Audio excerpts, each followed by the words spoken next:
All right, good morning. We're thrilled today to have Dr. Shiva Ayadore with us to describe and explain and tell us about the research he's done. Of course, we know that Dr. Shiva has been instrumental in deciphering and releasing information of the 2020 election. Really outstanding work he's done throughout his career. But that's where we really got close with Dr. Shiva. And before that, Dr. Shiva and I had exchanged several communications around his lawsuit he had against Twitter. And that was because of his election in a primary election that had several flaws. And Dr. Shiva was the first one to actually discover that there's a secret portal on Twitter that was just the elites, the tech giants, the government agencies, and Democrats who were able to communicate directly with each other and shut down conservative content and shut down his voice because he was infringing on the monopoly that they had. Anyway, Dr. Shiva, obviously you can explain this much better than we can, but it's just a thrill to have you with us. Great to have you guys also with us this morning. What I want to start with, Jim, is, we have a website, if you remember, that we created at the time of that lawsuit, which was called winbackfreedom.com. That site is literally being updated and people should go look at it. And what I want to do is just sort of step back, Jim and Joe, and just sort of lay this out as a continuation of the attack on a U.S. Senate candidate, on the attack of a U.S. citizen. And this attack is basically censorship. And what I want to engage everyone to think about is that censorship of a U.S. Senate candidate who ran for political office in the United States started in September 2020 and still continues today, before the lawsuit, during the lawsuit, and now. And this is what people are going to have to open their eyes to, is that the Intercept's quote unquote DHS leaks is actually an intelligence operation. People are going to think this sounds different, but you're going to see all the evidence of it today. It is a continuation. It's nothing new in the DHS leaks, but it is part of the censorship that started because the Intercept, as people are going to learn very quickly, was founded and funded by Pierre Omidyar, who is the same person which our lawsuit exposed in the wonderful detail, almost a PhD scientific level systems diagram of Pierre Omidyar's central involvement with the Department of Homeland Security in creating the gateway between government, quote unquote, to fill in the gap between government and big tech so they could launder censorship. That was the heart of our lawsuit discovery. I hate to say it, these plagiarists, these misattributors, these prevaricators at the Intercept's Fang and Lippin style should actually be censored by the Journalist Ethics Committee for what they've done. Because what they have done is pilfered our detailed research, not attributed it, manipulated it, and then prevaricated it. And people are going to understand that. And there's a reason they did this. This is part of an intelligence operation that I just found out a couple of days ago because I was trying to figure out, wow, 200 million, 250 million people knew about our stuff. We added up all the views. We looked at it. You guys covered it. All the independent media covered it. It went viral everywhere. Everyone knew about our lawsuit. Everyone knew that it was us 2 years ago which had discovered what we call the government and big tech censorship infrastructure. No one else did it before us. We did it. And it was shocking because we told Tucker Carlson about it. And I'll have all the emails that's on the site. We told Glenn Greenwald, supposedly the investigative journalist. The ACLU knew about it and they did Zippo. However, they have a problem right now because guys like you, guys like me, independent media, all the videos, all the blog posts are out there. So typically what happens is when these guys try to plagiarize, misattribute, and try to own a narrative, guys like us get squashed because we don't have the volume. But in this case, 200 million people already saw this. So the point I want to make here is that it was government, when you go back in 2020, which stole my election in Massachusetts. It was a government which ran those machines under the purview of certification by the National Association of State Election Directors. It was a government that deplatformed me using this censorship infrastructure on September 25th for the first time, and then again on February 1st. Permanent deplatforming when I exposed this infrastructure. Then when we got into the lawsuit, the government wanted me to drop all claims against the government and just be happy that I went back on Twitter, which they said would be a historic event. This was in May. And in the May 2021 hearing, it is when we exposed, and there were at least 1,000 people on that Zoom lawsuit hearing. So if Tucker Carlson and Glenn Greenwald and the Intercept didn't know about that, well, then you should remove your moniker as investigative journalists. It's a disgrace. Millions of people knew about what we were doing, and what we shared at that time, and which you guys covered, right? Others didn't cover it, you guys did. And we covered it, was the following.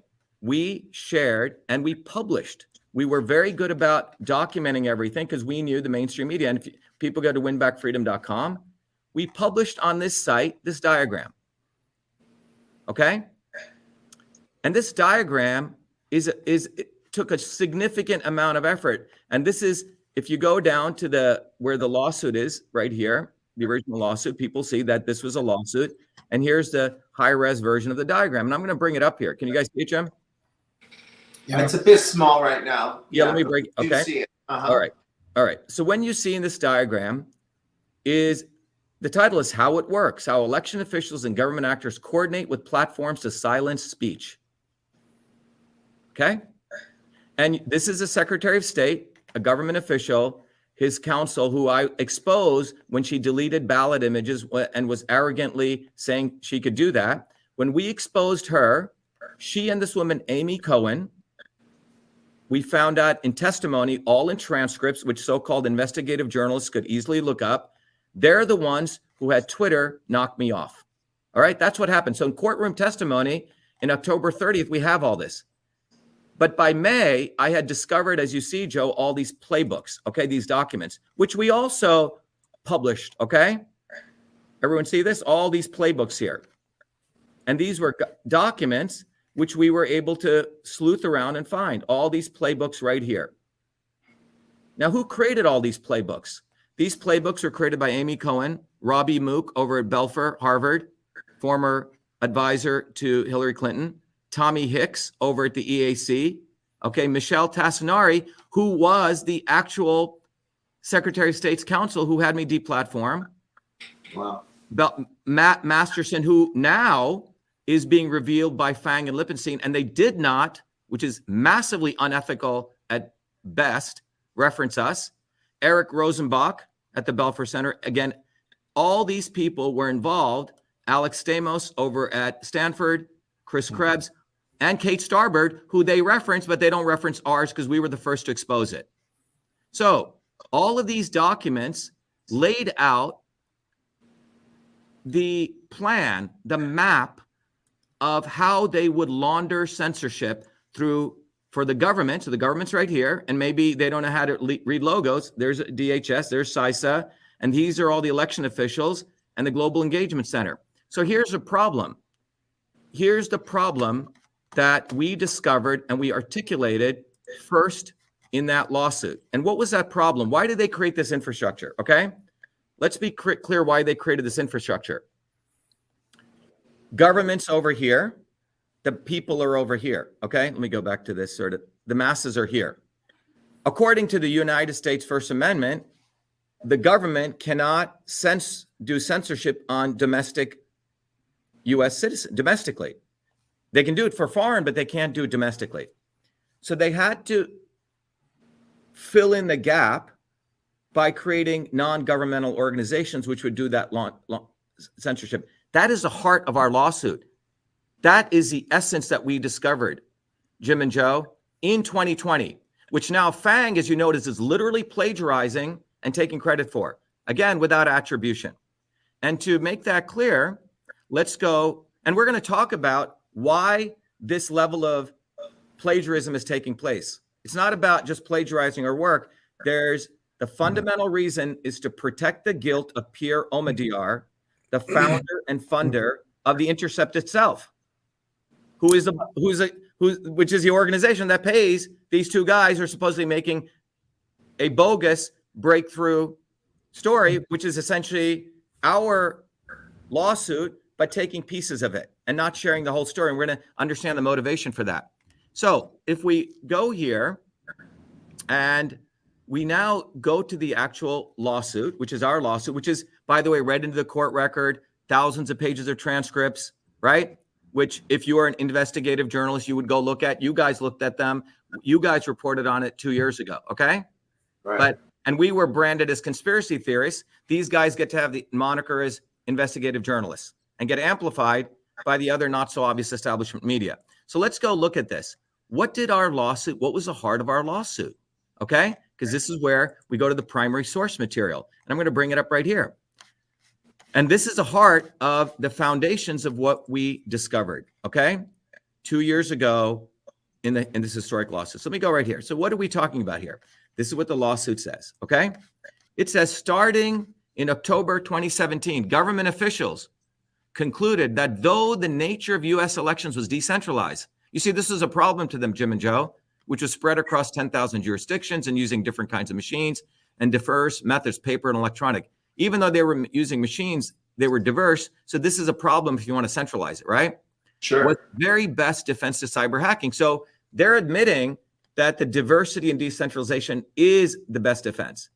They needed to eliminate such decentralization, which is a government, because it was a hindrance to their desire to establish and use a centralized infrastructure with non-governmental entities, NGOs, nonprofits, to quote unquote fill the gap between domestic government agencies who had no power to curtail speech and federal agencies who were forbidden from curtailing domestic speech in order to censor speech by surveilling, blacklisting, silencing U.S. citizens domestically, and thus allow government officials to violate the First Amendment without fear of being sued. You guys see what I'm saying? Sure. That was the entire architecture of our lawsuit, which is, and what we found through all those playbooks. And if you look at, we have a huge chart that's in my room over here, what we printed it, and every line is meticulously footnoted, as true investigative journalists would do, which was submitted also to the courts. And it's all in testimony. And by the way, Doctor, this was brilliant because nobody else had come up with this at that time. But we all were getting censored. I mean, we watched Gateway Pundit get censored from 2016 to 2020 through Twitter, Facebook, everything. It was getting crushed. Yeah, and the point is, we couldn't sue them because of 231 or whatever, saying no, these firms can do whatever they want. Not only that, the Intercept dribble, DHS leaks doesn't even go into this detail, and it's on purpose. It's a dribble, okay? And look at what Fang puts out there, and I just found this. DHL sophisticatedly working on disinformation noted during an internal strategy session that the agency should use third-party nonprofits, you see, as clearinghouse for information. This is our freaking lawsuit. We already had this. And moreover, this clearinghouse is ISAC, which is in the diagram, which was housed at the Center for Internet Security, funded by Omidyar. And they don't know how to use Google. Omidyar is the one who funded the Center for Internet Security, and our diagram comes up pretty much everywhere, okay? Can you guys see the diagram here? Oops. Oh, I'm sorry. Let me go back. We did see it, yeah. Let me share it here, okay? By the way, isn't Glenn Greenwald, wasn't he a co-founder of Intercept? Yes, he was a co-founder, but he didn't fund it. Can you guys see this right now? Yes. Okay, so let me go back to this. So you guys saw what I read from our lawsuit, right? Sure. Well, this is Fang, absolute plagiarism. This is an interesting they attributed to somewhere else. We had this 2 years ago. And he says, he's saying, there's this ISACs that they created, which are the clearinghouses. What he leaves out is that the ISAC is housed at the Center for Internet Security, which was the foundation of the communication infrastructure. The manual was funded by Piero Omidyar's Democracy Fund, who is the funder and the founder of also the Intercept. All right. So when you look at Omidyar and you want to really get a diagram of him, who he is, this is the best. He's got both sides. He starts the Intercept, and he's, frankly, an intelligent asset. He's here, and he's the one who funded the Center for Internet Security to define the protocols of how government would complain to these big tech companies using this NGO. You see this, Jim and Joe? This is the in-between, filling in the gap. Government up here and private companies here. And by the way, we just didn't do Twitter. If you go look at our lawsuit, we talked about all of them. Facebook, Google, everything. The diagram had to do Twitter for the judge, okay? I hope that's clear. Sure. All right. Now, if you actually go look at what Piero Omidyar is about, he's everywhere. He's everywhere. He's involved. He's a government intelligence asset. He's involved in Ukraine. He's involved in funding the ACLU. He's involved with USAID. He's involved with a technology called Rappler, which watches people's behaviors, can manipulate behaviors. And he's of the fundamental opinion that the masses need to be controlled by him and the government. Okay. So let's really think about Piero Omidyar. He funded and founded the Intercept. He's the one who basically, these guys get paid from his, right? He's on the board, etc. And over here, he's the one who funded and supported the creation of the Center for Internet Security, which was to fill in the gap so we could launder censorship. So if you're doing a thing called DHS leaks and you want all the freaking credit and you want to be an investigative journalist, you better put the mirror up to yourself. And they didn't do that. So now the question is, why? What is this all about? So I hope it's clear, just to sort of summarize. Right. It was in 2020, through a lot of hard work, through the support of independent journalists like you guys, and the millions of 200 million people learned about us. There was no one can say we didn't know. No, this was out there, thankfully, because we were able to get in here and there through our own pages, etc. The Win Back Freedom site, that diagram has been up for over 2 years. Right. Doctor, I have a quick question, and that is, it's amazing that you were able to put this together back when you did. We're seeing that it was released, by Fang this past week and his associate. But what I was thinking was they're saying that they got this information from this lawsuit where they released these documents, these government tech documents, in the Missouri and Louisiana Attorney General's lawsuit to expose the censorship cabal. Yeah. And so what do you say to that? What I say to that is bullshit. That's what I say to that. Absolute bullshit.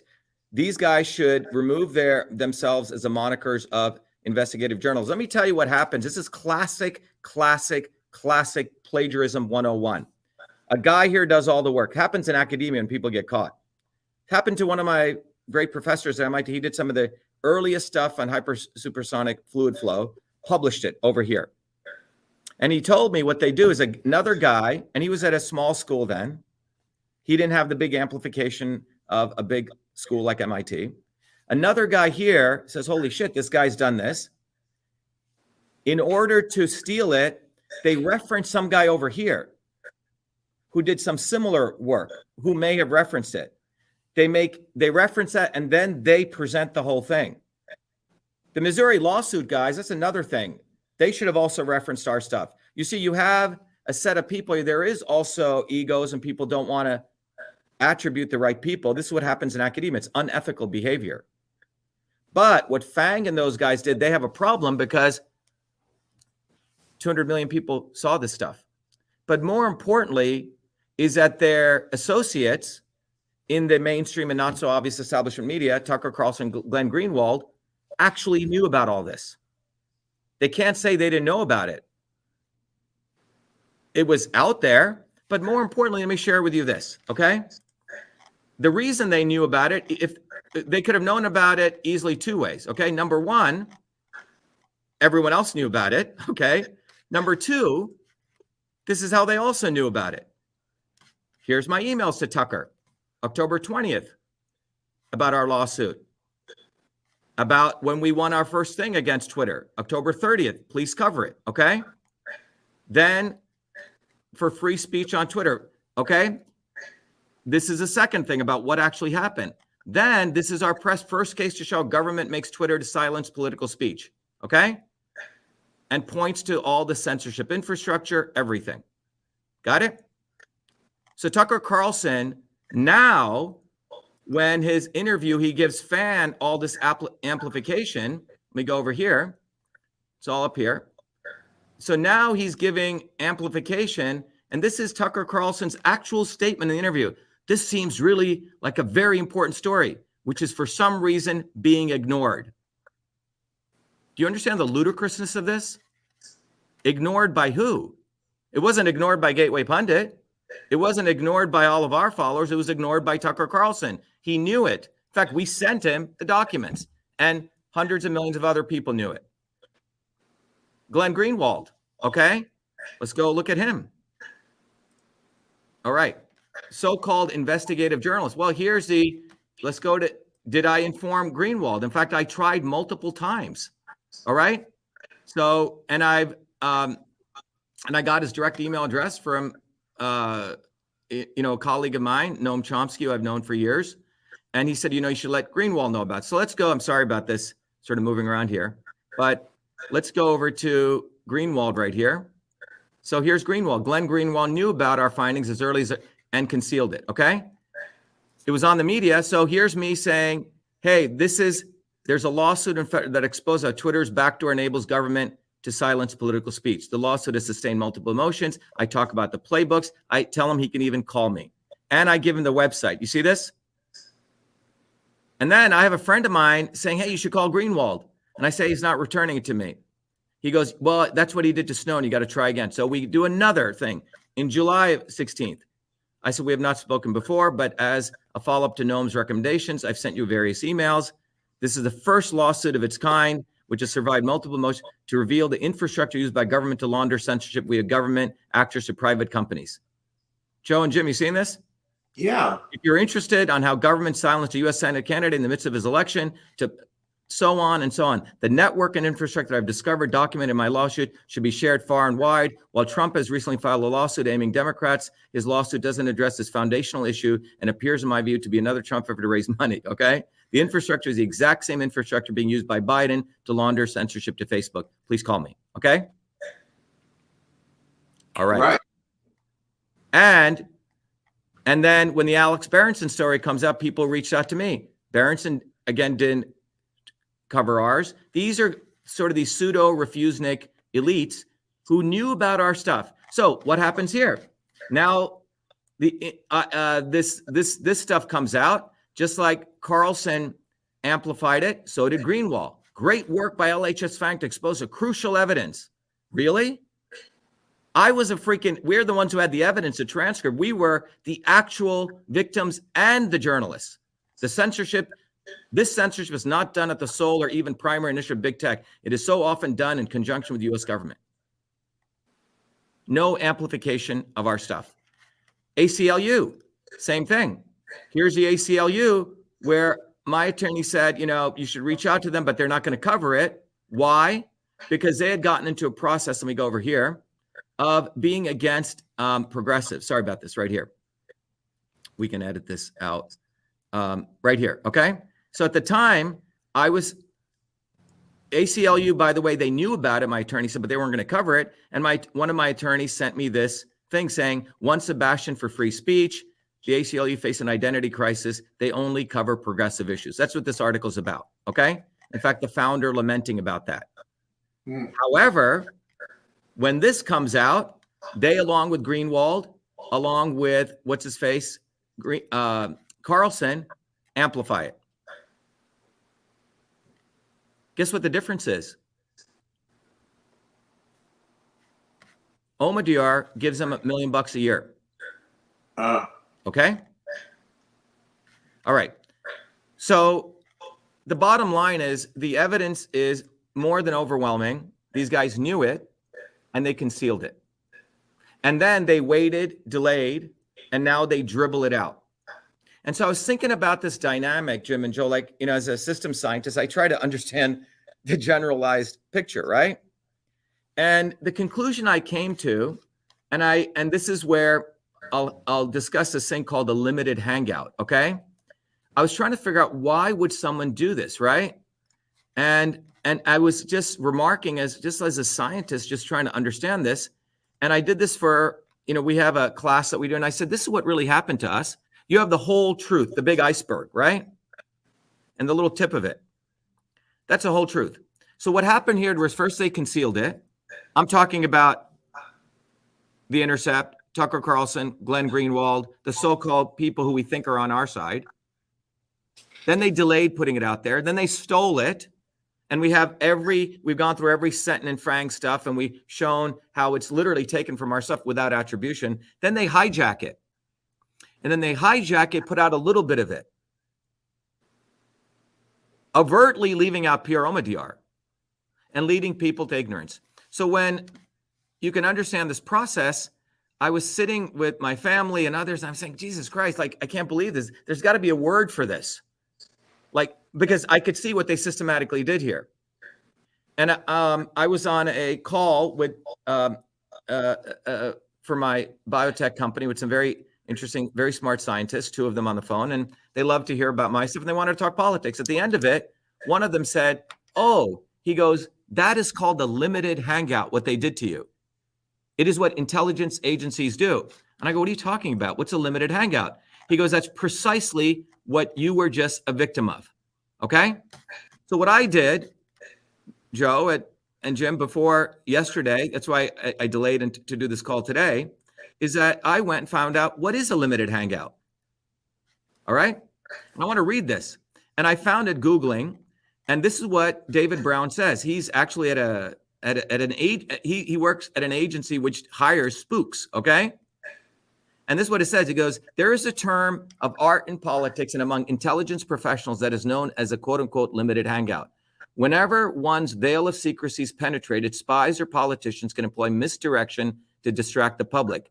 The technique involves disclosing a self-contained, like the DHS stuff, and sensational but relatively benign story to overshadow something more damaging. It's a non-confession, with the agency or individual seeming to, quote unquote, lay out all the cards on the table, end quote, and assuage concerns that anyone is trying to hide anything. Upon learning the, quote unquote, truth as presented, the public is mollified and moves on with no real scrutiny of note, missing the real story altogether, e.g. Pierre Omidyar, and that the Intercept is essentially a proxy for government actors to mollify people. And then he goes on to say it's a kind of public relations pressure valve designed to relieve interest without damaging the larger system. The phrase was popularized during the Watergate scandal when President Nixon and senior White House officials were recorded having used the term limited hangout while discussing the merits of releasing manicured details about the burglary. They would acknowledge certain events and withhold others with the effect of clearing the president, in this case Pierre Omidyar, of any wrongdoing. Does this make sense? Sounds like what happened. Yeah. It's exact. So what you're looking at when you look at the arc of our journey with this lawsuit, the government has been completely involved, and extra governmental organizations like the Intercept and their colleagues, Greenwald, I'm sorry, he knew it. He's got to face up to this or apologize. Tucker Carlson, Conceal, plagiarize, misattribute. Oh, the Missouri lawsuit. Really? You knew about the Missouri lawsuit, but you didn't know about ours? And you're an investigative journalist? You guys are investigative journalists, Jim and Joe. I'm an investigative, not these guys. These guys work for government actors. And then after this stuff comes out, when I am about to put it back out again with the Elon Musk saying, boom, you put your crap out there and you limit it, and then you have these people amplify it. But they have a serious problem right now, Jim and Joe. We have a movement for truth, freedom, and health, as you know. We have 360,000 people. We have our own data center. We do our own things. We got guys like you. We got other people who do. We don't need these people. We don't need to bow down to Tucker Carlson or Glenn Greenwald. And that's what this shows. It's time we escalate this movement for truly independent journalism and recognize that the censorship architecture that we discovered in 2020 is still in full place. The person who funded it, Pierre Omidyar, along with Zuckerberg and the Murdochs, they're hidden still, particularly Pierre Omidyar. This was a damage control thing done so Elon Musk perhaps doesn't find out Pierre Omidyar, who bought PayPal, is behind it. But what I want to just say is this, to me, the education is this is how, in a quote unquote democracy, we are allowed to do all this research like I was allowed to do. I'm allowed to bust my ass and do all this stuff. But they have the safety valve here of these limited hangouts with the peoples like the Intercepts and the Tucker Carlsons, who make sure that limited amount of it comes out. They can just say, oh, we get the Pulitzer. They get rewarded. We get deplatformed. We get to be made conspiracy theorists. We get sidelined. But they have a freaking problem right now, because if you go to our site, you'll see that we got this news out and we screwed them. And they got a serious problem. And that's why I want people to understand this, because it is the dynamics of deception. This is how they limit real in a democracy, and all the stuff we put out there. They can't deny this. These are all the shows, symposiums, and we can probably add to that all the stuff you guys did, how many millions of views your guys got, right? Right. So they're screwed. And it's time to expose these people, because we should not sit on our laurels and thank them. Oh my God, you got the DH. No, this is a limited hangout. That's precisely what they want us to do. Joe and Jim, this is part of not exposing the whole. So they will use their megaphones and contain it. It's disgusting. Not one attribution to our lawsuit. We're the ones who busted our buns. We're the ones who were there risking our stuff. I was the one who was going to get sanctioned by a judge because I wouldn't drop all the other claims. It was our lawsuit that was sealed, and I had to get it in by filing another amended complaint. Damn these people, man. They're as bad. It's censorship. They're censoring our lawsuit. They want to bury it. Go ahead, Joe. You need to unmute yourself. Another thing that came up at about that same time period in late 2020, before the election, was the Hunter Biden laptop. Yes. And we know, as a matter of fact, that there were individuals that were trying to get this laptop, this information on this laptop, to people like Tucker. And it never really met saw the light of day until after the election. So at the same time, they're covering up this story. They were covering up the Hunter Biden laptop. And Joe, you bring up a very important point. What we're talking about here, there's a great engineer that I love. His name is Alan McDonald.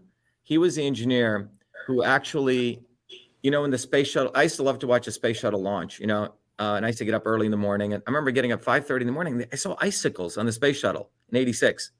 And I said, wow, I hope they're not going to launch it. I've never seen icicles. Anyway, I went to class, and I was in this MIT Student Center, and I see the space shuttle being blown up. Anyway, Alan McDonald was a chief engineer on the side over at Morton Thiokol, and NASA was forcing him, sign off on the launch. And he wouldn't do it. He goes, wait a minute, this has never been tested. I won't do it. He was vilified, demoted. Anyway, he died about a year ago at the age of 83. And he said, the most important thing in life is to tell the truth at the right time so you can affect change. Tell the truth at the right time so you can affect change. Tucker Carlson rarely tells the truth at the right time to affect change. This is not about telling the truth, a half truth, because when we were in the trenches, I, as a U.S. Senate federal candidate, silenced by the government. Where the fuck are you? Excuse my language. Where are you, Tucker? Where are you, Glenn Greenwald? You wait until after. Because either you have an ego and you don't want to give us the credit, possibly, but I think it's more insidious than that. And that's what they do. So Hunter Biden's story, you sit on it. Well, we know that Tucker Carlson had Hunter Biden write his son a recommendation letter. And you guys probably know other stuff. These guys are part of their elite crowd. They are part of the government censorship network. I repeat that. The Intercept, Tucker Carlson, and their actors are an extension. So our lawsuit continues. I got to update that diagram, frankly. So that diagram should have a diagram going from Pierre Omidyar over to Intercept with all these other people. And this guy, Fang and Klippenstein, whatever his name is, right? What they did was they plagiarized our stuff, concealed it, sat on it, and now got these actors involved to amplify them so they get to own it. We're not going to allow that. The whole story needs to come out. And the story of their participation in this censorship. You don't know Pierre Omidyar is involved in this? He's everywhere. He's all over subterfuging governments or subverting governments in Ukraine, watching people's behaviors. And you don't want to talk about that. And you're the Intercept, fearless. It's obvious to me the Intercept is an agent set up by an intelligence asset. That's what the Intercept is. And we need to all get our head out of you know what and articulate this. And that's why the limited Hangout concept blew my mind. And I just learned about this. But it is an intelligence innovation. And that is what they did. Absolutely what they did. Amazing. So is this new information going to be on your website? Yeah. So on winbackfreedom.com, Jim and Joe, I mean, this has been day and night. You know, it's like I feel like I've done 4 PhDs since leaving MIT, you know, from the pandemic stuff, which we were the first to expose, from the government issue, from the election system stuff, you know. And what I've realized, Jim and Joe, is you can do all this work, but it's really, and we've been fortunate because we have this movement, which I want to also, you know, recognize is that the reason we've been successful in making sure they don't squash us is because we're very fortunate because over the last 3 years, Jim, you know, I've been an activist all my life, and I've always felt that you need to build independent movements. So what I did was using my love of technology, my love of knowledge, of wanting to share this, we actually built a system called Truth, Freedom, and Health. And what Truth, Freedom, and Health is, it's a system. It says a man who invented email now delivers truth, freedom, and health to make you street smart. So you see things as they truly are. So we teach people the science of systems here, okay? And what is the science of systems? Basically, Joe, we teach people system syncing. By the way, if you go to Pierre Omidyar's website, he says he pushes system syncing. The elites learn how to think systems. It was a aspect of science that developed in the 1900s to teach people in the modern world of complex systems to see the interconnections. It's an actual scientific field, and it has about 9 principles. I learned it at MIT as being part of that elite institution. The 10,000 elites who run the world, who advise governments, they know it. Pierre Omidyar knows it. The masses don't know this. This is why, you know, I've been fortunate because of that training to be able to show those diagrams, show this understanding, elicit out the system. So what we've done, Joe and Jim, we have now trained over 360,000 people in the foundations of systems. And so we have people all over the world. I wanted to give it away free. No one wanted to do it. So we asked people for $100. And what we've done is we have people of all different backgrounds who learn this now, Joe. But the key thing is we're using this to actually win. And part of what we're doing here is precisely what we just saw. You see that ignorance that got created by the Intercept, which leads actually people to illusion, confusion. And this is where people end up. They get into the left and right or complacent or desperate. Our view is to overcome this. We need to learn the science of systems so people get wisdom, they get clarity. They're able to see the whole. And when you get this, you actually start activating yourself. You start becoming your own independent journalist. And that's what we've done. But it requires people to let go of the old system. So we've created now a movement which teaches people this rocket science of system science. We do regular events. We have a whole community now, and we've created internal technology that people don't need to use Twitter, social, but we use it for our organization vehicle. This is why, you know, we have the course, we have books, and all of this we give away as a part of this entire movement. And then we get people on the ground to be active. So what I can say is these guys, if we didn't have this, we wouldn't have gotten out of 200 million people. It would have just been me doing this and then, you know, clawing my way up and whining, oh my God, they stole our stuff. But we don't have to do that. now we know the system that they're running, which is to take original stuff. They don't want, in a democratic institution, the real stuff coming out there. So they have the safety valve called a limited hangout. It's fascinating. It truly is. That's fantastic. It's great. And I think the Jim at the Gateway Pundit for years now has seen how people understand there's a problem. And that's kind of the first step. Something's not right. We know they recognize it, but they don't know what the next step is. And right. Sounds like you've got you've got the answer.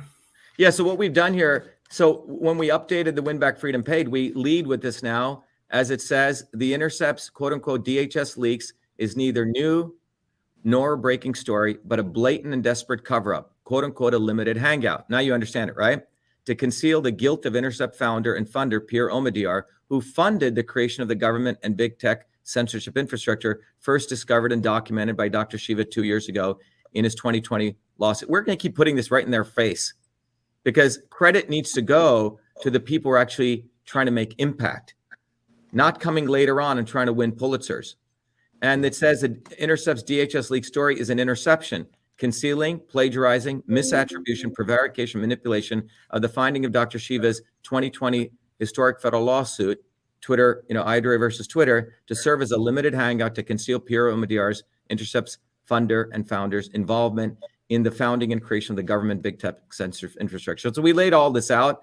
And one of the things we ask in this, we must ask the question, does Elon Musk know that Pierre Omidyar funded the creation of the government big tech censorship infrastructure discovered by Dr. Shiva 2 years ago that is still in place at Twitter and every social media company? That's where we're at. So this is bringing it relevant to where we are today. There you go, Joe and Jim. So we got That's some work great. to do, but I think what I find is what I saw was I don't have access to Twitter, so I went on someone's Twitter account. I was watching. We've seen people actually go and attack Greenwald and Tucker and say, "What are you talking about?" And a lot of this was done before. That wouldn't have happened if we didn't have our movement, Jim, and if we didn't have independent journalism like we've been doing. Right? Typically, it comes out and people think that was it, and they move on. But to me, the story must continue to show that the big discovery that we made with the government involved, with academics involved, with the private companies involved, with the Intercept involved, frankly, needs to be exposed. Otherwise, we're going to be victims to this censorship infrastructure using this thing called a limited hangout. That is part of the censorship infrastructure. So it's really, really important that we get this out and educate people. And I think people are ready to hear it. That's why we built the site, to take people down this educational process. It's amazing information. I think we see limited hangouts all over the place. Once we start thinking about it, it's not just certainly in this instance, but we see it all the time from the media gaslighting us, the government gaslighting us, and the tech giants spreading their, misinformation, their own misinformation. So this is excellent work. Thank you so much. You're welcome. Well, I thank you guys and all the other people who did get this story out. And I think we should pat ourselves on the back as a real investigative journalists and expose these fake investigative journalists who Johnny come lately, and they have an insidious plan. It's not something that they're just Johnny come latelys and are doing some innocuous plagiarism and misattribution. It's much more insidious.